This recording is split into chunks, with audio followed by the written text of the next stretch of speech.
राज्यात सुरू असलेल्या वाघ आणि बिबट्याच्या मुद्द्यावरनं सुरू असलेल्या राजकारणासह अधिवेशनातील कामकाजावर मनोज जरांगेंनी संताप व्यक्त केला। राज्यात आरक्षण, शेतकऱ्यांसह अनेक प्रश्न अजून मार्गी लागलेले नाहीत, मात्र एकाच विषयावर चर्चा करून हा वेळ वाया घालवू लागलेत आणि आता 2 दिवसात बॅगा भरतील आणि घरी येऊन झोपतील। पुढच्या निवडणुकीत यांना घरी बसवा असं म्हणत मनोज जरांगे पाटलांनी इशारा दिला। वाघाने पुढं बिबट्याने पुढं कबुतराने त्याच्यावर टाईम घाली काही काही आणते, चहा पाणी प्यानेवरच बसते, चहा कॉफ्याच नाही म्हणते।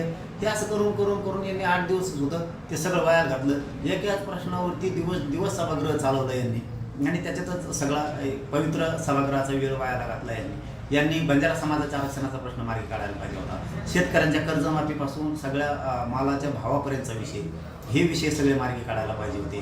त्याच्यात आरक्षणाचा मराठ्यांचा विषय होता आणि हे नुसते बोंबलत फिरले तिथं आता 2-4 दिवसांनी बॅगा भरते, घरी येऊन झोपते। लागली काडी, शेतकऱ्याचं वाटलं झालं, मराठ्यांचं झालं आणि कोणालाच काही हाती लागू दिलं नाही। ही चूक आपली जनतेची चूक आहे। आपण ते इतके आपल्याला फसवते तरी पण आपण त्यांनाच पुन्हा बसवतो नाही, कशी भीते।